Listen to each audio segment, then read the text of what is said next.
Hey everybody, this is Gil Concha. Welcome to Power Talk. And I'm the founder of OFW Entrepreneur and one of the Executive Marketing Director, Green Jacket, for IMG International Marketing Group. So today mga kaibigan, we have a special interview from one of the OFWs na nagsimula po siya ng batang-bata pa. Bata pa rin naman siya hanggang ngayon, no? So, kaya lang she already have so many experiences, okay, that will help you, okay, realize how important, no, yung time talaga, no, lalo na habang bata ka pa, habang may panahon ka pa. Okay, so with us right now is one of the marketing directors for IMG, okay, Rowella Rabi, and she's actually from Batangas, right? And right now she will tell us the story ng isang OFW. So, MD Rowella, magandang araw sa iyo. Magandang araw po, Sir Gil, at magandang araw po sa ating mga kababayan sa buong mundo. Right. So, mga kaibigan, we would like to know, Rowella, so how long have you worked as an OFW? Kailan ka nagsimula? And, you know, how did you end up, you know, being an OFW? So, ano ba ang nangyari? So, nag-start po akong maging OFW. I think it's 2001 or 2002. So, 20 years old po, to be exact. Wow, Mag-start akong OFW. So, the reason po why I decided to go abroad is kasi nagkaroon po ng financial crisis yung aming family.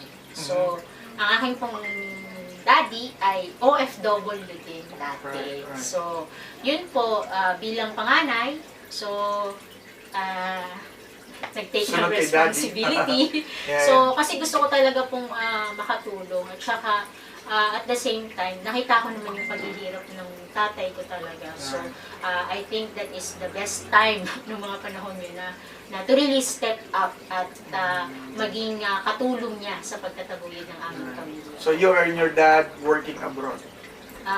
Yes. Pero at that time, yung tatay ko kasi is nagstay na siya sa Philippines. So, hindi na siya nakapag-abroad. So, para sa amin, napakalaking sabihin na natin na medyo mahirap kasi yun yung aming source of income lamang. Right. Exactly. And so, basically, at a young age, you work as an OFW. Yes. To help the family. And right now, ano yung naging shift, no? Ano yung naging shift para sa iyo na na-realize mo that OFW is not something, pagiging OFW is something that is not permanent? Kasi proud naman akong naging isang domestic helper kasi napaka-noble job po noon. Yeah. Kaya lang po, hindi ko na-realize na tumagal na pala ako ng tumagal sa pagiging OFW. So parang hindi ko napansin na ang tagal-tagal na pala. So dumating ako sa point ng mga 10, 11 years ko. Doon ako naghahanap ng parang nagtatanong na, eto lang ba talaga ako? Hanggang dito na lang ba? Ito na lang ba yung kaya kong maging? So, parang isa yun sa mga struggles ko. Kaya po ang nangyari is parang medyo nagkaroon ako ng pagtatalo ng loob. At saka naghahanap ako ng ano ba ang pwedeng maging pa except dun sa pagiging OFW. Right. Is there a better way out there, mga kaibigan? Yes. So, everybody's asking what is life after abroad, you know, habang buhay na lang ba tayong ganito? So, nakikita po natin na yung mga kababayan nating OFW, ilang years nang nagtatrabaho sa abroad. For many years, 20, 30 years, pero hanggang ngayon, karamihan po ay parang walang direction pa rin sa buhay, no? Karamihan po walang ipon talaga. Lalo na kapag nagkaroon ng isang major accident.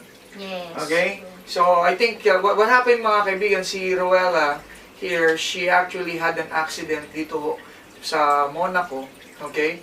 So, you know, we'll let her tell the story kung ano yung mga realization niya after, especially after the accident. Rowella? Yes. So, before po coming here, so I also work as a call center sa Portugal. Yeah. So parang yun yung naging fulfillment ng aking dream. Kahit paano, Oo. Siyempre, nag-opisina ka, Oo. computer lang yung hawak Yeah, mo. yeah, So yeah. parang sa mentalidad ng isang OFW, napakalaking achievement na siya. Right. But then, at doon kami nag-start na parang yung nakapag-travel outside. Right. So, because we never did that from before. So, after po nun, syempre, OFW ka, gusto mo, malaki kita. So, hanap ka ng ibang opportunity. Right, Kumbaga po is greener pasture. Right. So, that's why we decided to move dito sa Sa Monaco. Sa Monaco. Mhm. Pero, dahil hindi naman kami equipped ng pagiging financially literate, kung ano lang po yung alam namin na the way ng pag-iipon Right. sa aming mga income is yun lang yung alam namin. Right. So, nung dumating po kami dito, so while settling in, doon kasi ako na-aksidente.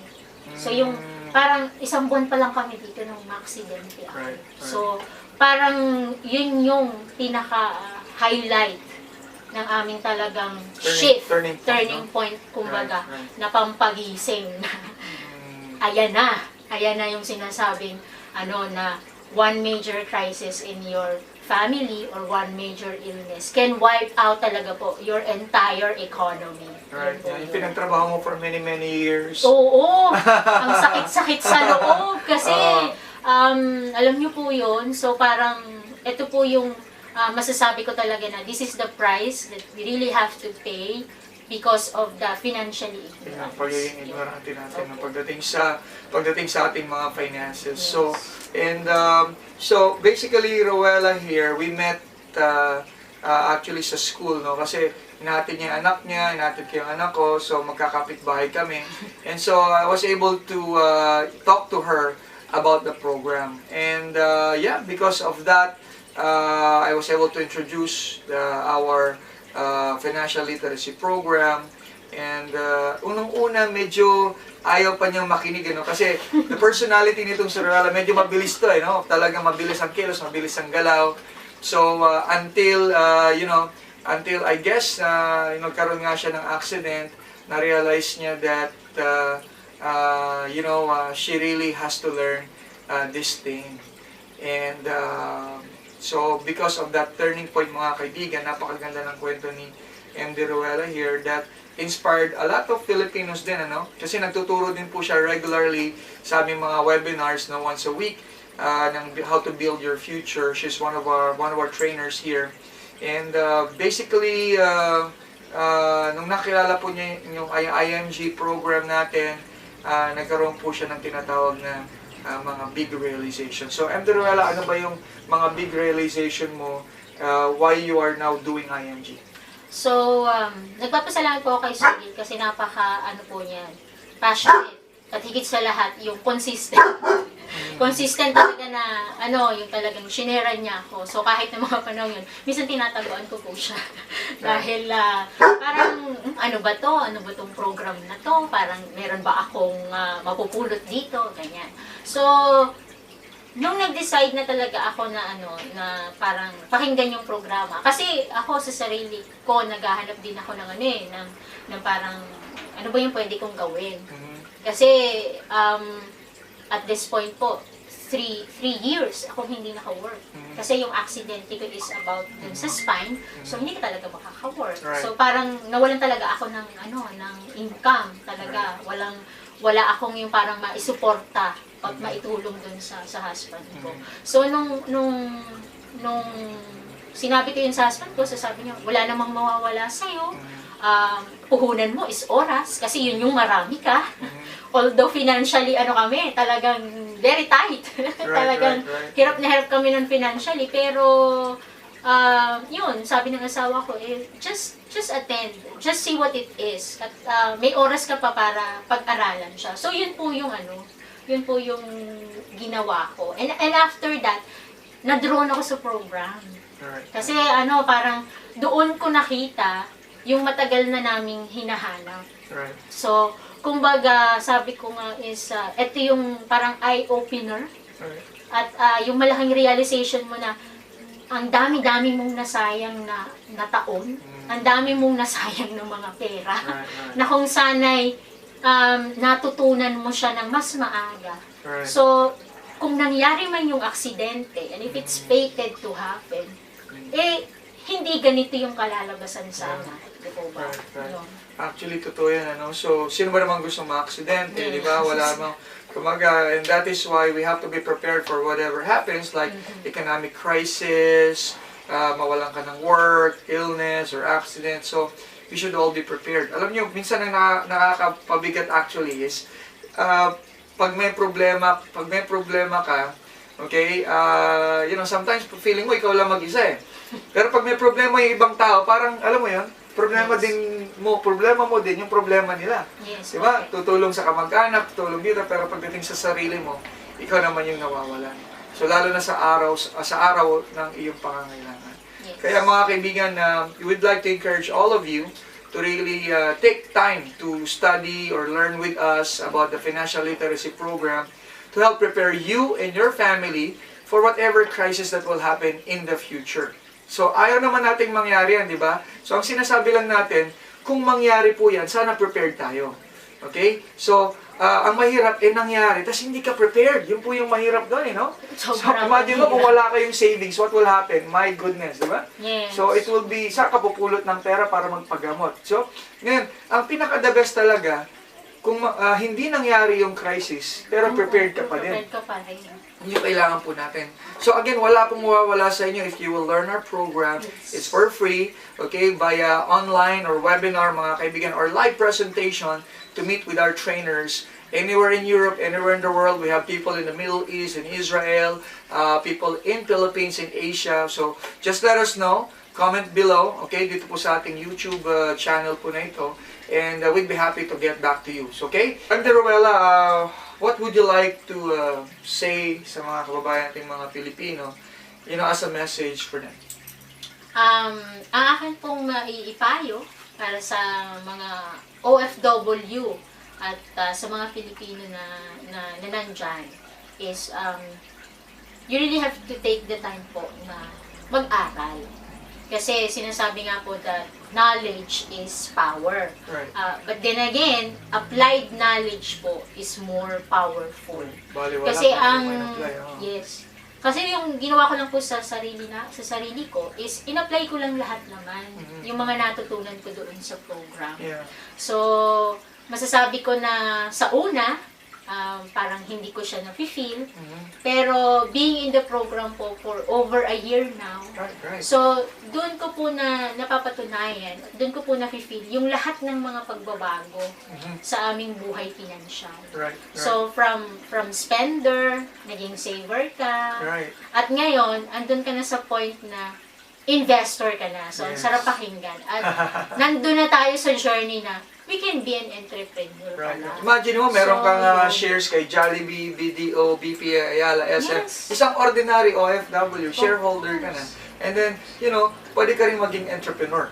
Yes, that is We're correct, gonna sir. have program natin. Kaya parang masasabi ko na talaga na if you really wanted to go home na sa isang OFW, so pwede talaga. It is possible. Yeah. Kung if you really met the right person, Yeah. mga right mentors, if you really have the right company, like IMG, Right. and if you really had the environment of people that you're doing exactly the same thing, Yeah. na dito nga is maging maayos yung buhay pinansyal natin. So, ang success talaga is darating. Right. Kaya lang, hindi naman po siya overnight success. Right. Ang success po is pinaghihirapan. So, ang ginagawa natin ngayon is we are in the planting season. Right. Kumbaga. So, ang ating endpoint is yung retirement natin. Yeah, So, yun exactly. yung iha-harvest natin. At of course, bilang magulang na rin, gusto natin na mabigyan ng mas maayos, mas magandang buhay ang ating mga anak. So, yeah. kung natutunan natin po ito po yung magandang regalo next natin generation. na maiibigay sa ating mga anak. Kasi, kung mahirap na po yung buhay natin ngayon, sigurado mas mahirap yung buhay nila from 10 years from now. Ngayon pa nga lang, di ba? yung- Hirap na tayo. What about the next generation? So, simple common sense. So, that's right, guys. No? So, basically, guys, our program is actually open for all Filipinos. And if you want to know more stories, we have below, no? Makikita mo yung video ni John Ray Bautista from Israel, who is now na isang full-time caregiver. Okay, pero ngayon po siya po ay isang investor entrepreneur na ready na rin siyang bumalik ng Pilipinas anytime, as in anytime. Mas malaki pa kasi yung kinikita niya. Okay, kaya sa program na ito kaysa sa sweldo niya, no? And also, of course, we encourage you, hopefully you subscribe to our channel, Seek to Change, and so that you can be updated to all our Power Talks and other important videos that will help you become, financially literate, educated, and also how to become an entrepreneur. Okay, so again, MD Ruela, maraming salamat. Okay, and to all of you, thank you for watching our Power Talk. We'll see you again next time, okay, for our next Power Talk interview. Cheers. God bless.